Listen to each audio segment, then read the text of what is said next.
Who is Alex McDowell? Is he an artist who wanted to grow up and become a painter? Or is he a production designer who is well renowned for elegant sets of Charlie and the Chocolate Factory and Fight Club? Or is he a narrative designer who bamboozled us with the potential of what production design could turn into with a film like Minority Report? And I must say, or is he an educator who took his students to consumer electronics show and introduced the world to augmented reality with Levithian demonstration? All of the above, for sure. Yeah, I mean, the simplest way to describe me, I think, is that I am intensely curious and easily bored. And so I have spent my life falling forward into more and more progressive areas of interest. And as I make a discovery in one area, it starts to open up possibilities in the next. I've really never worked for a company, so I'm habituated to the idea of being in control of my own existence in that sense. And survival depends on which direction I take. But I certainly have always been focused on art. I was told at 10 years old that I was good at art, so I just decided that's what I was going to do. And I only really ever did that after that. I didn't pay any attention to other subjects, which was probably a bad idea. And I went from drawing into what's called a foundation, but there's a sort of core art school, and then into art school in London as a fine artist, assuming that's what I was going to do, be an artist and mostly focus on drawing as my medium. And then the Sex Pistols came into my life, and I booked their first gig, and suddenly everything changed. You know, we cut our hair and we changed our clothes, and I started printing and becoming graphic designer for the Sex Pistols and for Vivienne Westwood. And then working with printing T-shirts, and T-shirts was a big part of what I was doing. That was for Vivienne Westwood, and then for my own company called State Arts. And then I started doing graphics because Glenn Matlock from the Sex Pistols left the Sex Pistols and asked me to design the record sleeve for him.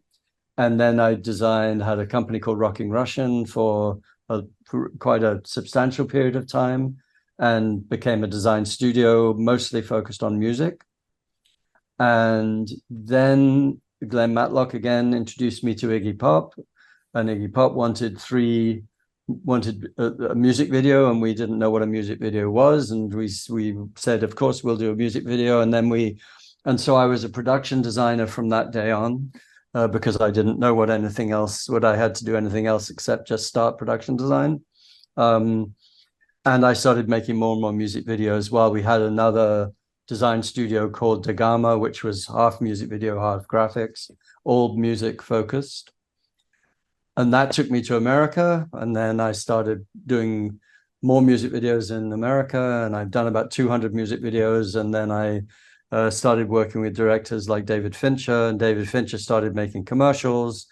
And my work started transitioning more and more to commercials, which in their way, you know, music videos was the most exciting era, and very hard to reproduce anything like it, because you had to make a new video every week.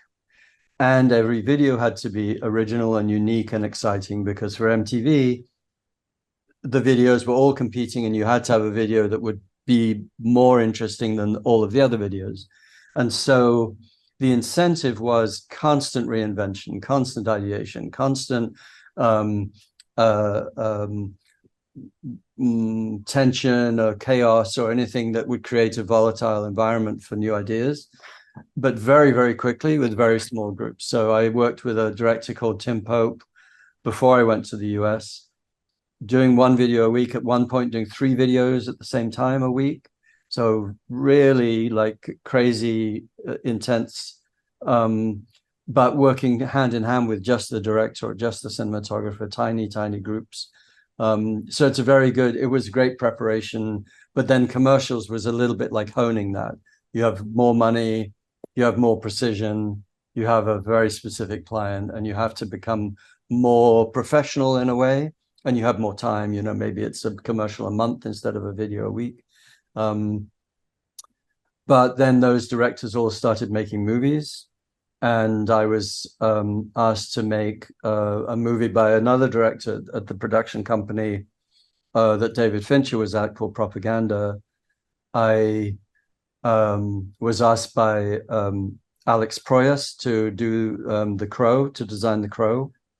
And The Crow became, you know, was a tiny independent film that was a massive hit. You know, it was the first film that kind of made a transition really into contemporary pop culture. You know, it had the best music. It was based on a comic book, an independent comic book. It was very edgy, but it just hit the audience at the right time. And suddenly there was a completely new audience out there.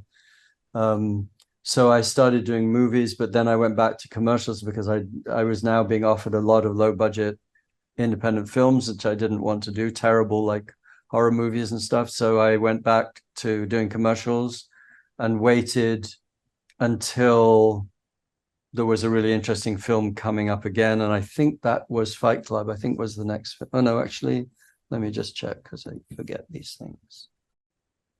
Oh, I'm sorry. Before The Crow was Lawnmower Man. So Lawnmower Man was 1990, and it was the first film to show virtual reality. And it was directed by a man called Brett Leonard, who was not in the same business and came from Silicon Valley and was really interested in the technology and virtual reality and wanted to fold it together with story. And so that was really interesting because I was launching into an area that nobody knew about.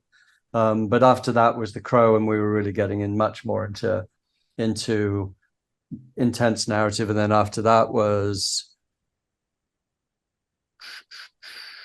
a couple of movies that were not very good. And then the next Crow, and then Fear and Loathing in Las Vegas, which was a very interesting experience. I really like that movie, and I really like that movie because of one man. Actually, it was Hunter S. Thompson, who I still am a very big fan of. Yeah, exactly. And it carried his energy, I think, and the anarchy. And Johnny Depp did really justice to that role. Yeah, and Benicio del Toro, I think, also. I mean, they were great. But the complete anarchy of that director, of Terry Gilliam, combined with Hunter S. Thompson, it was a crazy movie to work on.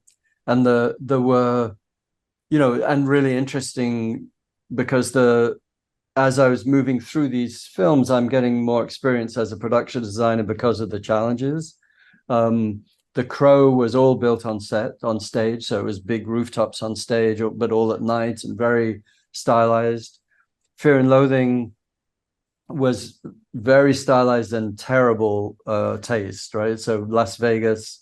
But when we had a drug experience, we actually built a room that opened up, you know, as you had this hallucination of focus change. It wasn't just the lens, but actually the entire room was changing shape. And we had to build it as a machine that could grow and expand. So there's always the sort of complexity underneath the surface with production design. You're always solving sort of unsolvable problems in some way. And then Fight Club was its own thing entirely. Are we supposed to talk about Fight Club? You're sure about that? Because you're actually breaking the first rule of the Fight Club and you're talking about it. Very well done. That's good. And also, yes. Yeah, let's not talk about Fight Club then. We can talk about Fight Club in this interview, at least. Yeah. You know, Fight Club is probably the favorite movie I've worked on. It's a beautifully crafted movie. The story is incredibly strong. And it was very important because it represented something of the moment. It was made in 2000. How did you get the Fight Club? I mean, how did David Fincher approach you for this? How did it all start? Certainly that's how it works. The director approaches the designer. But I worked with David Fincher for a year, 7 days a week at Propaganda. So I've worked with him more than any director I've ever worked with. And so I guess he made a couple of movies in that time before Fight Club. But for whatever reason, he came back to me and called me, and it was quite open. The script was, I think, David Goya. No, I can't remember who the writer was, but I shall find out here. Oh, well, Chuck Palahniuk, the writer of the book, was actually a writer of the film, but it's very true to the book.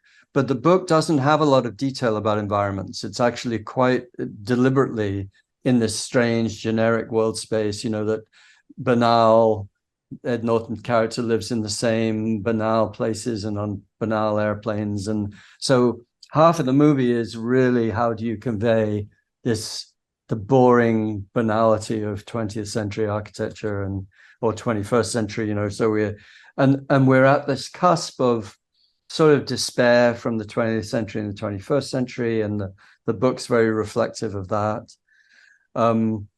So that's a big chunk of the movie. And then the other part is the Paper Street House. And the Paper Street House is the main character in the movie, in my opinion, that it has history and it has specific character and specific behavior. And the other three characters are really ciphers, right? They're kind of ways of reflecting states of mind and conditions in the world. And of course, you know, two of them are, you know, don't exist really, or are one. And so if the design of the Paper Street House had to reflect history, and there was no description in the book or in the script, so we had complete freedom, and we decided it had to reflect 100-year history. And so we had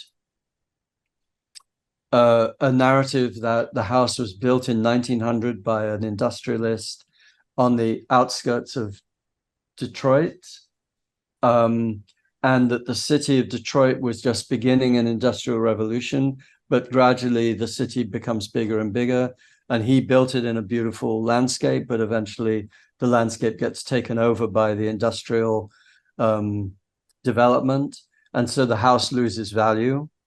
And by the time of his grandchild, the house is really, the wealth has gone down from the family, and they build a second apartment. They build a staircase inside the house to be able to rent the other apartment. So there's two staircases. And the house continues to decay, and eventually they abandon it, and it becomes surrounded by a fence and security guards. And then the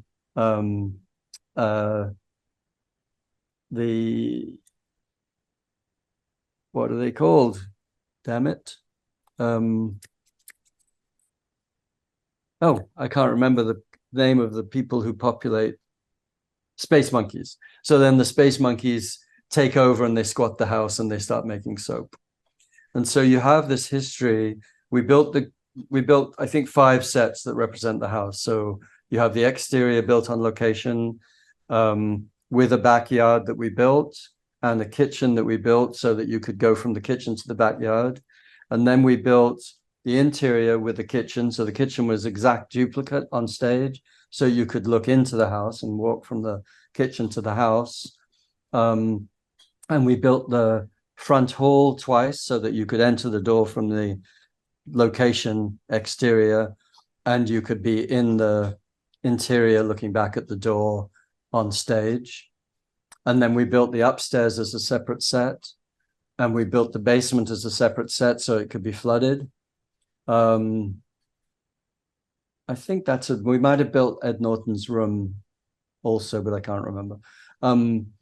So you have this pretty complex house machine.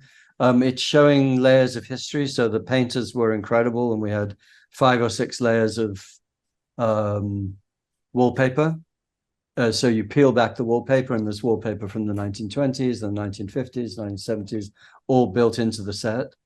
The decay includes things like squatters who burnt fires in the hallway so that the staircase is partially burnt. And so you have layers and layers of history just in the surface of the building.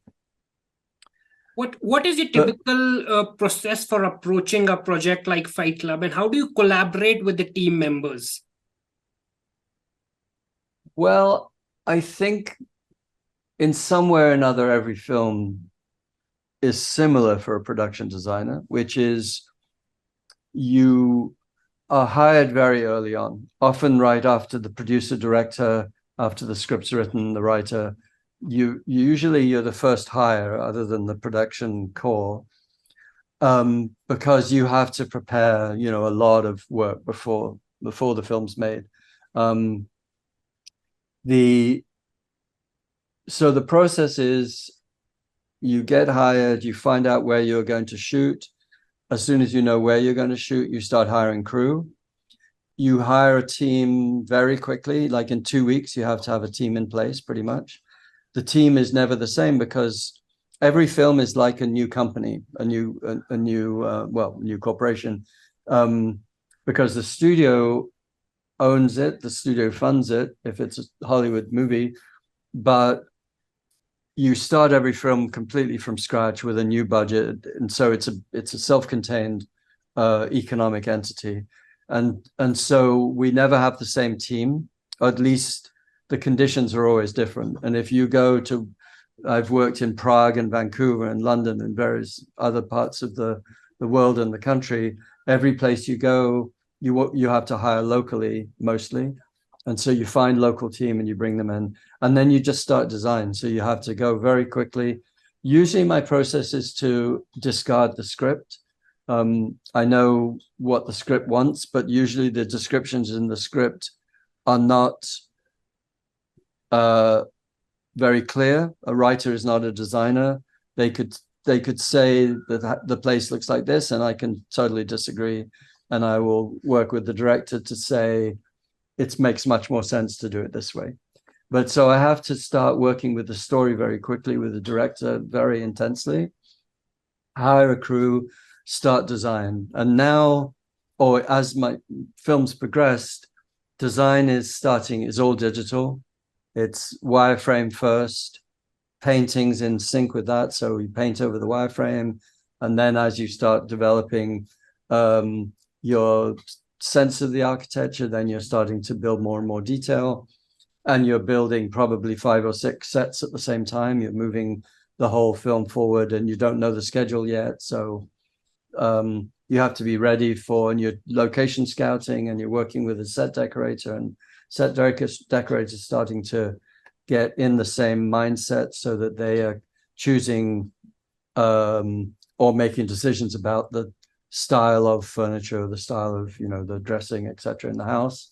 And then we're making production decisions, which are based on budget always, as to whether we shoot on location or whether we're going to build on stage, and how big are the sets. And then there's a whole other layer, which is visual effects. So the production designer, and it's really a problem, doesn't usually have control over the visual effects, but they have a lot of control over the reason for the existence of all of the visual elements, because the production designer's job is basically the container for all the story. So everything that the characters stand inside or next to or against or walk through is the production designer's responsibility. But if they walk through a door and there's space outside, or giant mountains or something that on a stage, then you start working with visual effects. And so a lot of our work is making decisions about where the set ends and the visual effects starts, and that's got everything to do with, and so there's a lot of production, budget, logistics, and kind of intelligence around how many shots are there going to be in any one set, to make it self-contained? Is it worth it? What's, at what point can you not build it? It's just too big. Mostly in my career, I've built in camera sets because the actors prefer it, and it's much more cost effective to do that if it's in camera. With the terminal, we built the largest interior set ever made. It was an airport terminal complete with real marble floors and real escalators and 12 different shops, Starbucks, or all of these different shops, and 1,000 people inside it. And it was the set for the whole movie. So 3 months shooting inside. We had, the actors falling asleep on benches because they were just there like airport people. And we had working notice boards that synced up with the time of day that the scene was taking place. So if it was 11 o'clock, all of the boards automatically updated to 11 o'clock flights, etc. So that sort of idea. And actually we had a backdrop so outside the glass, I don't know if you know the movie, but outside the glass, there is the airport, and that was a painting. So we really did it in a very primitive way, or in a very traditional way, I should say. A huge painting, 300 feet long, 60 feet, 80 foot high, maybe.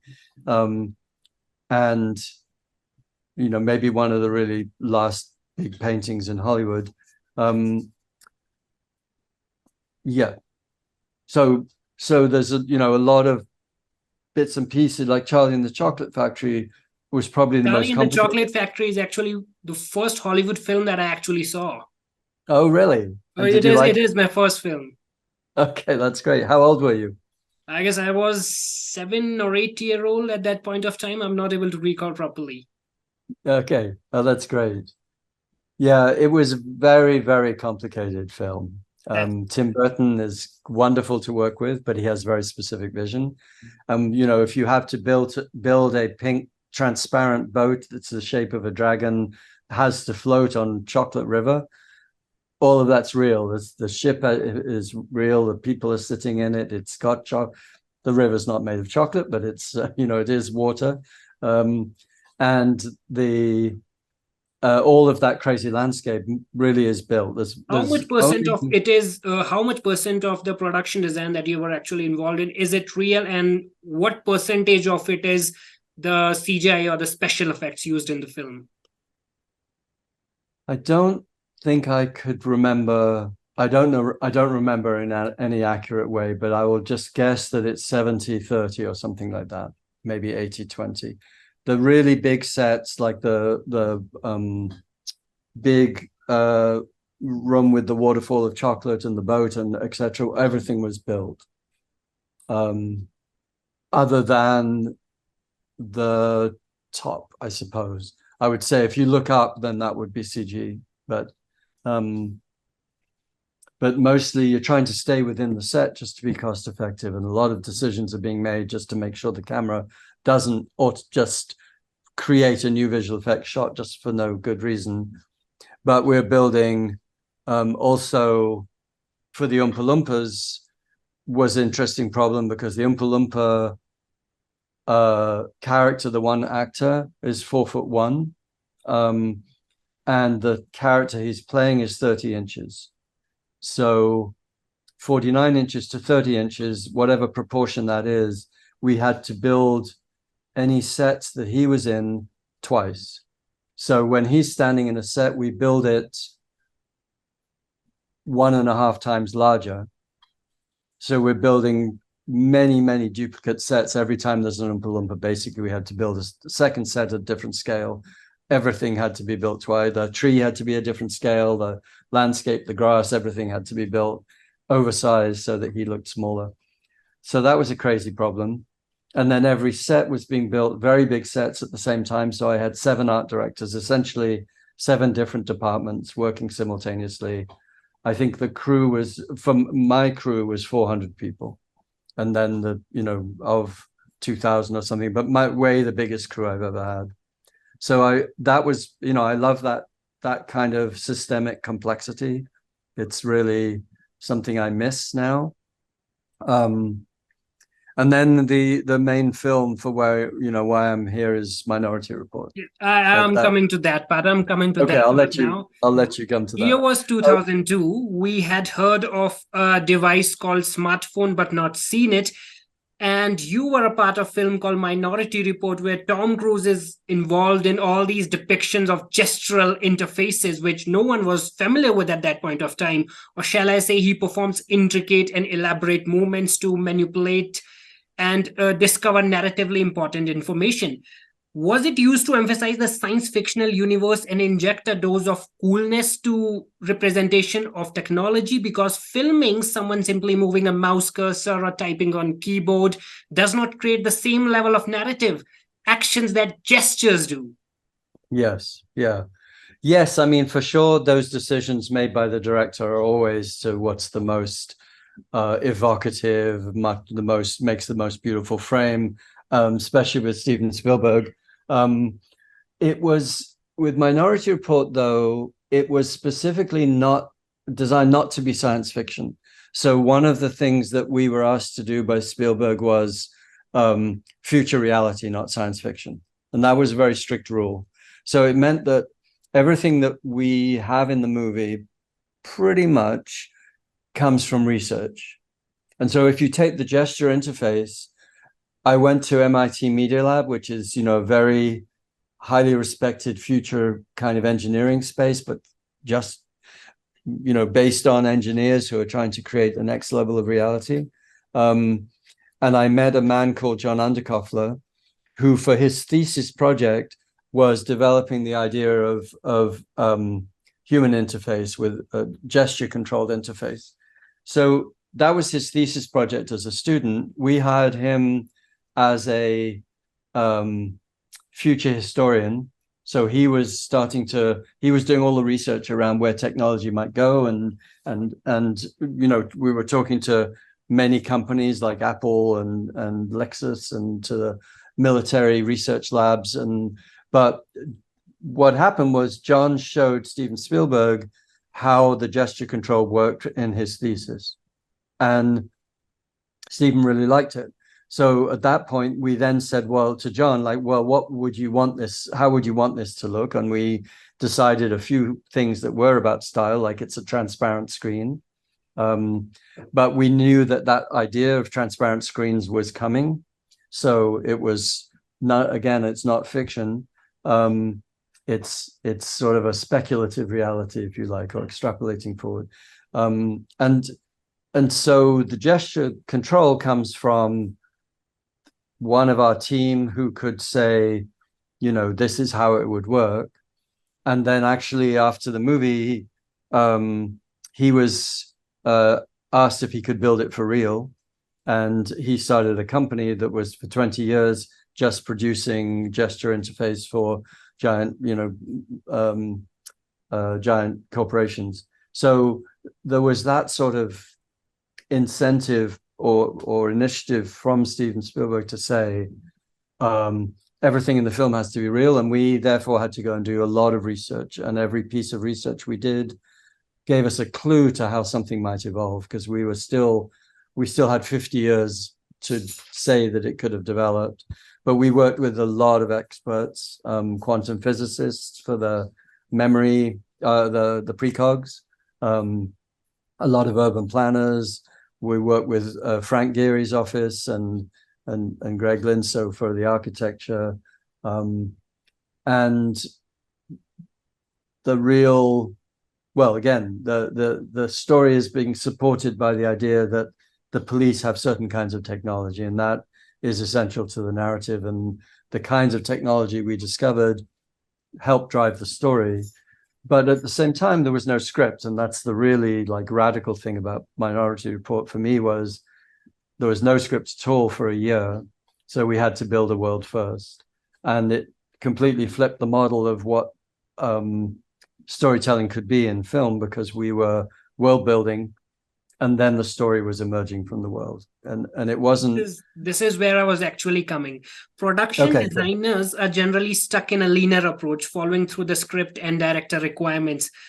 How does it feel to be in command, building worlds to let directors broaden their scope? Well, it's very satisfying, and it's a much more realistic approach to the non-linear storytelling that a designer is always involved in. So when you have a script, the designer is following that script, and obviously it's a narrative that is linear, but you kind of imagine that that's a thread or a string of pearls. Each one of those pearls is a little sphere, because you don't know where the director's going to shoot. You don't know all of the conditions yet. The script is not finished. So you are building these, the idea of an environment that may not all yet be shot, but it has a certain logic. So in a way, the production designer is always world building and always working in a non-linear way, because he's so early that the script is not necessarily accurate.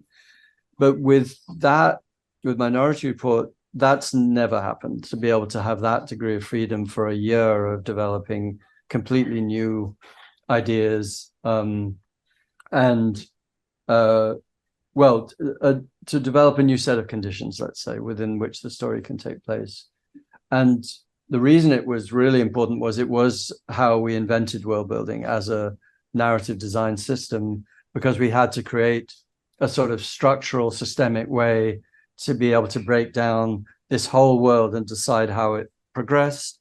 We had to decide that if we combine an elevator and a taxi cab to create a new kind of vehicle, then how does that vehicle have an implication on the rest of the world? How does a completely new infrastructure and transportation start having an impact on the world, and how does the world behave because there's a new infrastructure?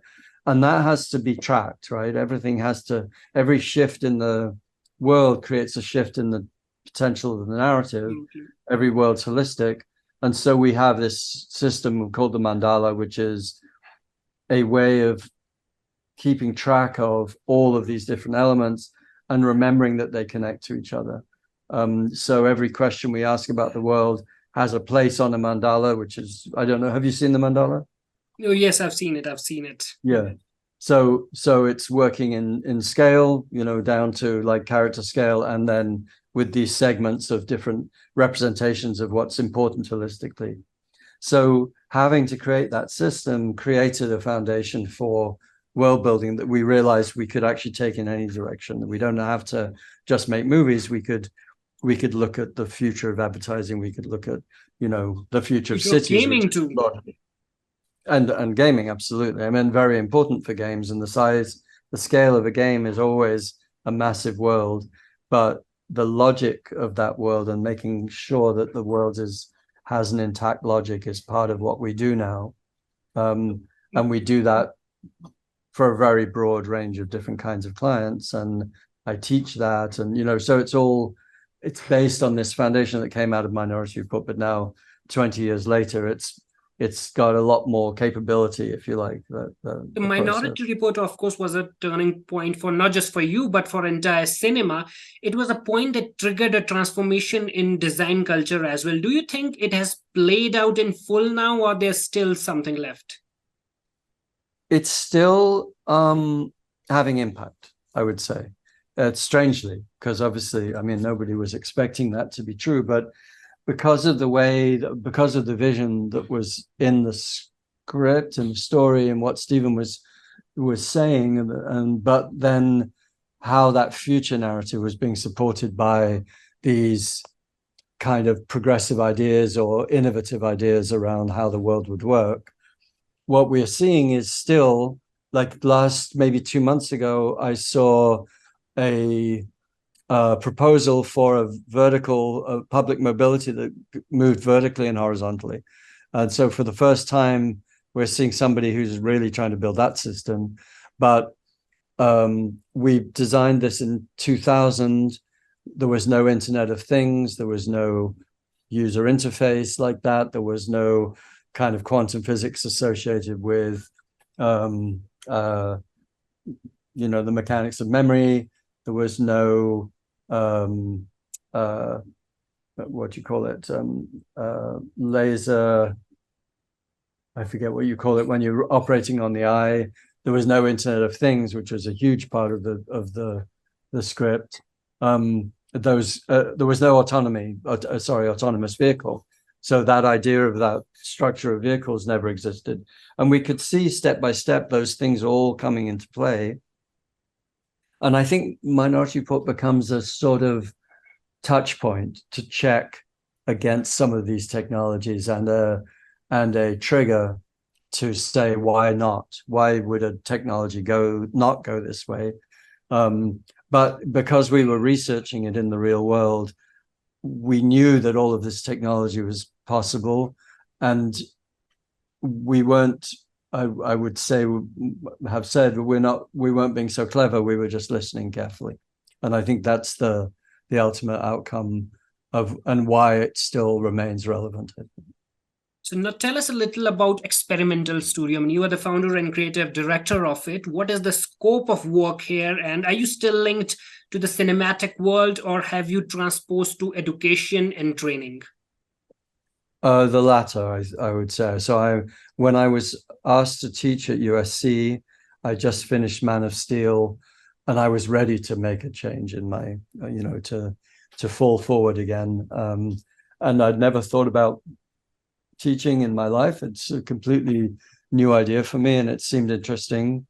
And it seemed like an opportunity to take some of these ideas into a training space. So that was the first thing that I joined USC, and I was given a lab to work with, and so that became a big part of. Can you hear the noise there? I'm not able to hear anything. Okay, good. Because there's somebody grinding coffee behind me. So that became really interesting. I could teach world building. I had a world building lab. I was working with very smart students who were coming from multiple disciplines, which is really what I was trying to test and continue.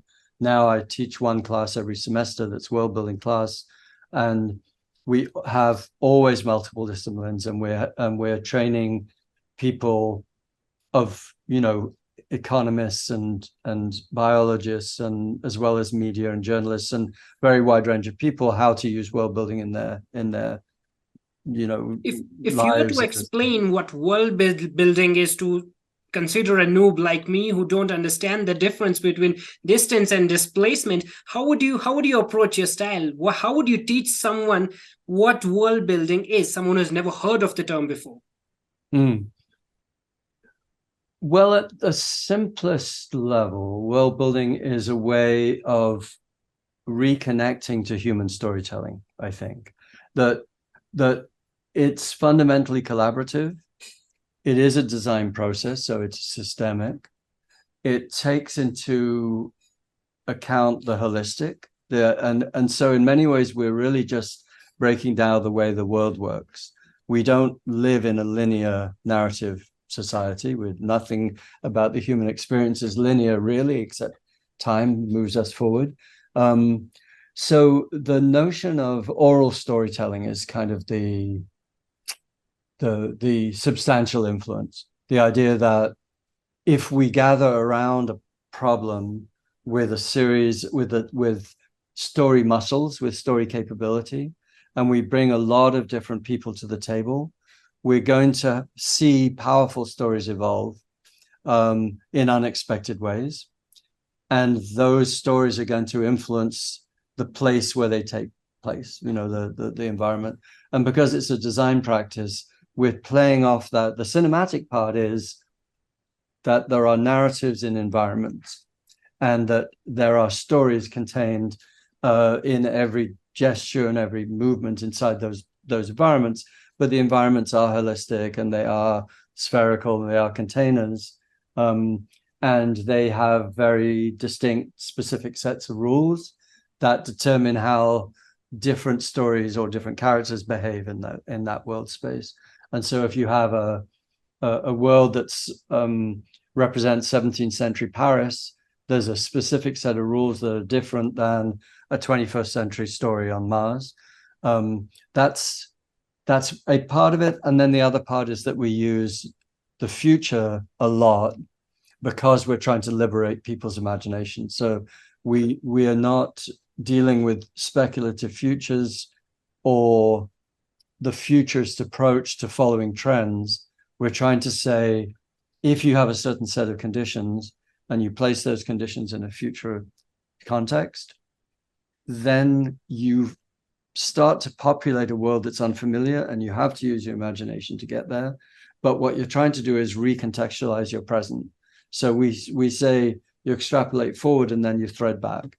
And so the idea of these worlds that we build, and world building, is to change the present and to create change in all sorts of ways in the present for a lot of our work. You know, when we're building a world building for a game, it's quite different. We're building that future world and we're staying there, you know, and there's a different kind of imagination in play.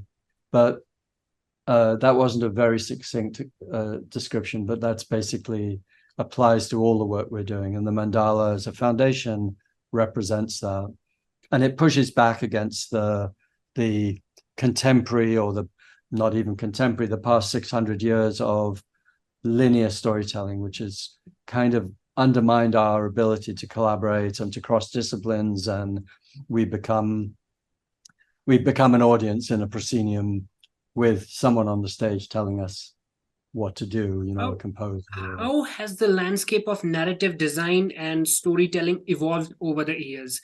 And where do you think it's heading now, since we're heading for the future with progress in virtual reality and augmented reality? Well, you know, I don't think that the traditional platforms of storytelling are going to go away. I think the book becomes more powerful. You know, it pretty much, the Kindle kind of lost its ground. We're interested in the book as a book and that experience. Theater becomes more powerful. Radio, much more powerful now, much more pervasive. So I think in that way, all of those story conditions remain and they coexist. The big change for me is the ability for them to connect to each other, so that if you have a large world that is story environment full of narratives, you can have a movie take place in that world and a book and a play, and you know, and what you've defined is a set of rules for multiple narratives. And I think that's a big difference. I think that's where world building comes in a lot in a commercial sense, is that it allows a much more efficient exploitation of central narratives. The technology, and you know, in VR, when we're doing one big VR project at my lab, there's nothing linear about VR, and trying to put linear narratives in VR is a mistake. I think that's not good use of the platform. So you have to rethink what story means when you really change the platform radically. The same with augmented reality. If you're going out into the world and you're imposing narrative components like Pokemon Go, you know, stories emerge everywhere and they're all connected. And so that's a different way, I think, of telling stories. Beyond that, I mean, again, coming back to world building, what we're trying to do is create a discipline for media that does not yet exist. With world building, it doesn't matter what medium you're dealing with. Some of my students have created completely new platforms that never existed. They're combining, you know, architecture and film and VR, and they're making it into a new medium entirely. And that's okay, because world building is really just in some ways, it's a trigger or an initiative towards world building makes demands on story platforms. Like if I have a certain story emerging, then I'm going to choose game as the right medium, or I'm going to choose a book, I'm going to choose website. A lot of time, you know, I think websites are massively undervalued as story spaces, or a comic book or whatever it may be, a film. If you start with the world, then those stories emerge, and maybe there isn't a platform from the story you're trying to tell, and then you start telling engineers that I need something different. You know, I need my VR to be capable of record. Like right now, I'm pushing companies like Epic and you know, with Unreal create a camera that we can use inside VR because there's nothing. I want to shoot a film inside VR. There is no good crazy technology. Yeah. And it's crazy that doesn't exist. And I was at SIGGRAPH yesterday, which is the space for the technology innovation display. And they were just presenting a very sophisticated virtual camera that they're using on Lion King currently for the new Lion King. It's amazing. You can do all, it's all digital. It preempts all of the camera moves you're going to make in a low resolution animation space, and then up-resing based on the camera, et cetera, et cetera. Virtual camera is a very powerful, important tool. Why does it not exist yet for VR is crazy, because it's the same technology.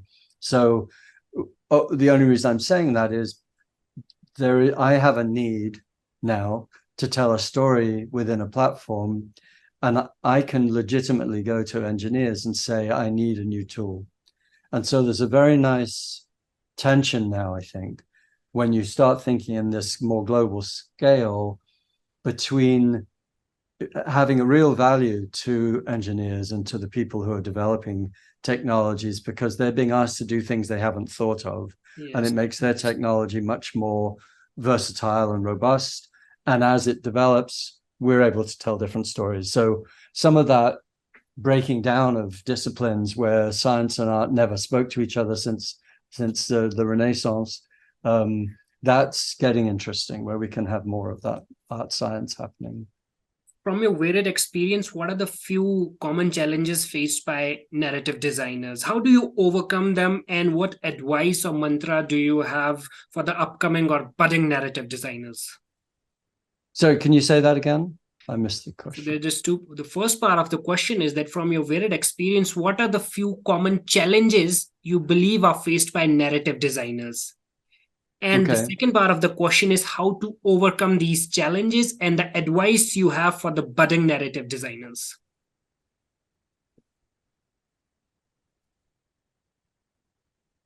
I'm teaching this, so I'm always working with students who don't understand the concept even of narrative, if I have a biologist coming into my class. So what I think we're saying is, and the challenge for a narrative designer is to say, there is a set of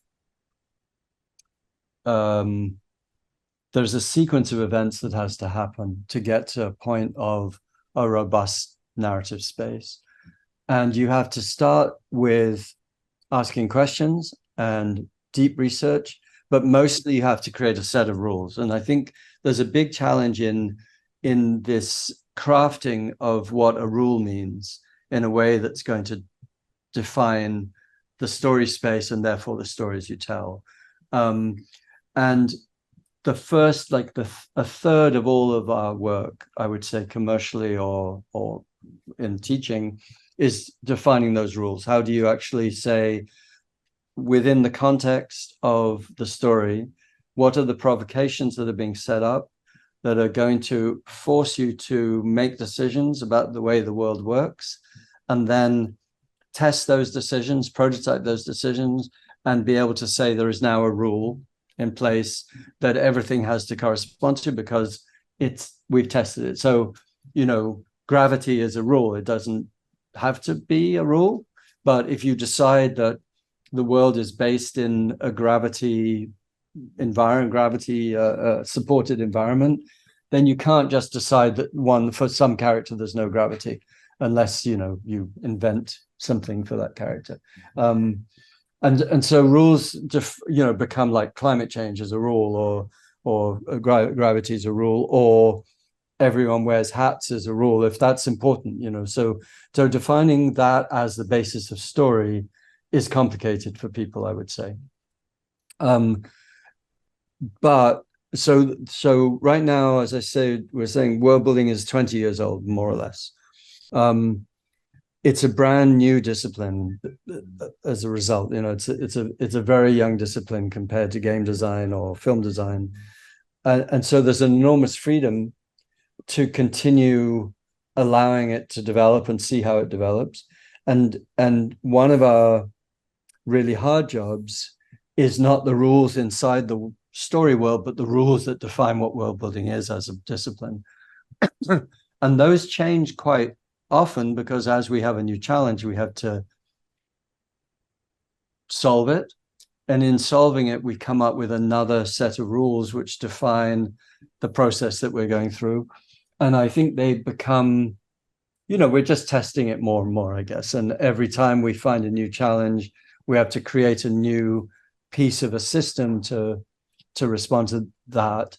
A big part of my work is designing systems, not just designing worlds and narratives, but we are dealing with a 5-dimensional problem always, which is, we're dealing with volume and time and story all intersecting. So in those 5 dimensions, you have a lot of possibilities, and you have to create constraints in order to move that design solutions forward, because in the end, I'm a designer, not a storyteller. I'm interested in material outcomes. And to get to material outcome, you need to know your tools, you need to know your materials, you need to know your North Star, your intent.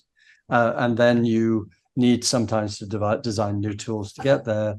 And if you have AI as a tool, you have to deeply consider how that impacts your narrative space and how you use it as a tool. And at what point is it less useful than a pencil? And at what point is it more useful than a pencil? They're equally important tools. So you just have to, define the right tool for the right job. But in systems, Mandala is a fundamental system. It's very intricate. It's capable of, I think, there are at least 7 different axes in a mandala of the way in which it can break down any story space and define it. And if you use all those axes, you're building a pretty complicated machine. And so you really have to learn how to do that in a sophisticated way. And so the crew that I hire, the team that I employ at Experimental, or the students that I'm teaching have to understand that this is a design systems problem first. And they have to really consider system because the system of cinema doesn't apply in the system of game. They can come in as filmmakers, but they kind of have to think a bit differently about the way story develops. Now, we know that you worked with a lot of futurists and historians as well. But if I have to ask you as a person, how do you see the future from now onwards? How do you see the future of design and future in general? Say in 2015, what is this world going to be like? Depends on the context. Every story is different, right? Every world we build has a different answer to that. I think it's that, we're being asked to look at the future of farming with the Rainforest Alliance. And so in that case, we're just looking at the future of independent farming and the future of production and distribution, and how the economy can change based on data, and what is the power of that client to create change in the world. And we have to define the story space for that. In another situation, we are dealing with climate, and we're dealing with cities, and at very large scale. We're working with the American Society of Engineers, Civil Engineers. We're looking at a very specific set of implications for the future. And we are looking at sea level rise, and we're looking at climate and heat, and what a city has to do to perform differently under different levels of stress and different environments. But that's also specific to one client who's really just interested in civil engineering and the impact of the future on civil engineering. So, as I say, I think I personally, it's not about having any one answer to your question, but the fact that in reality there are an unlimited number of answers to that question. For design, I think so that's in the sort of world space. In design, the best outcome is that the word design disappears and it's replaced by something like art science, that we can only move forward in an interdisciplinary way. And we're only going to be able to make sense of the world around us if we break our silos and understand that different disciplines have to support each other, and you have to create a new language which slices through the membranes of the silos. And I think in media, for example, if you fold together film and game and theater and then add architecture and biology, you're going to get stronger stories, and a stronger set of tools to make those stories. So one important aspect of your life that we have actually missed here is your childhood.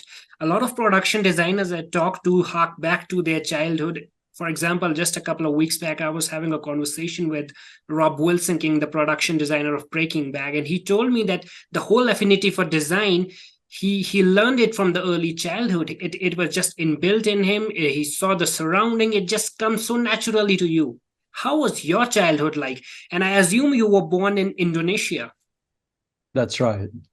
Yeah, so that definitely, I mean, I think there's a kind of instability in my early years because I lived in a lot of different places. I was born in Borneo and I lived in Indonesia and Sumatra.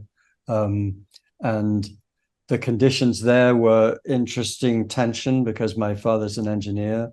He worked on in an oil field essentially, or we lived in a very small village surrounded by oil fields, and so you have this sort of Western colonial center that drops down into this country that's got a radically different culture, and you have jungle and you have grass, as it were, on two sides of the road, and I think that tension has always been part of my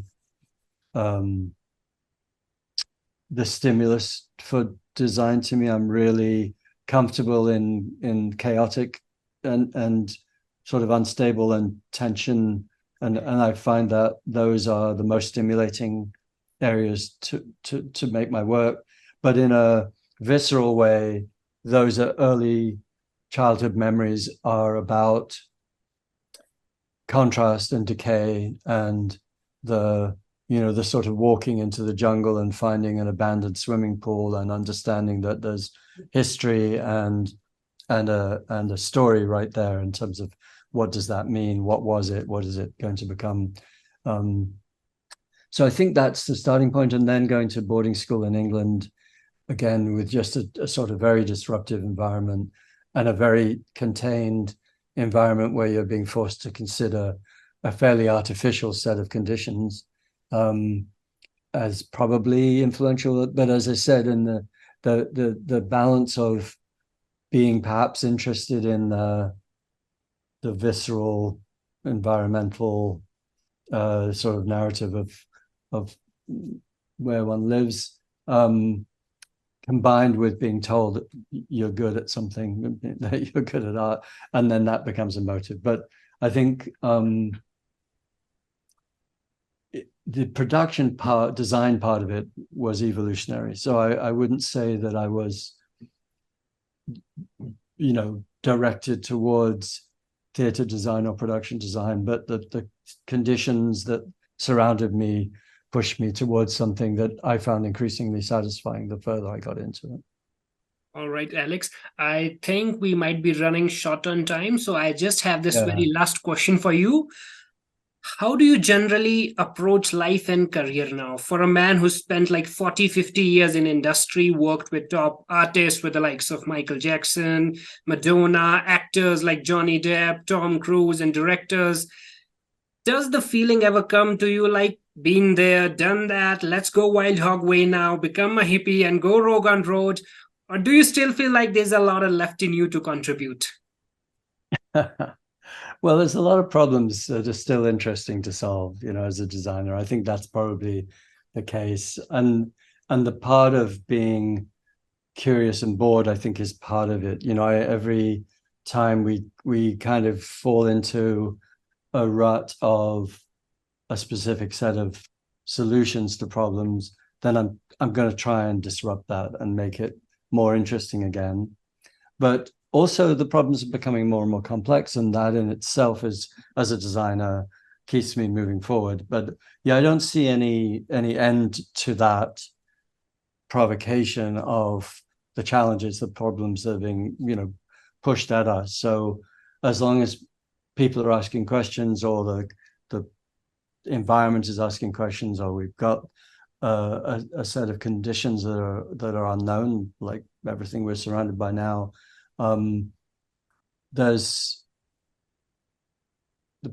the possibility of telling stories that are going to have impact as a piece of it, and then the possibilities of new media, new mediums, new platforms to tell different kinds of stories is an impetus.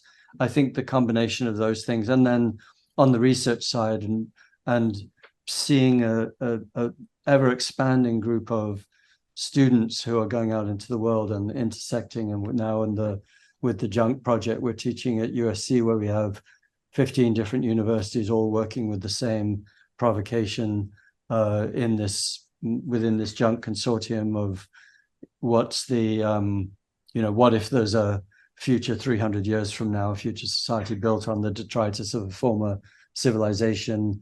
That in itself is enough to keep a lot of people driving forward, to try and answer that question. All right, Alex, it was really a pleasure to have you with Homecrux today, and we hope that you're available for more such intriguing conversations in future with us. Are you like planning to go to Consumer Electronics Show next year? We can probably connect for that as well. Yeah, I think we certainly will. Yeah. All right. So very well. We'll stay in touch. It's definitely, good to meet definitely. you. It was really a pleasure to have a conversation with you. Thank you, Alex. Me too. Absolutely.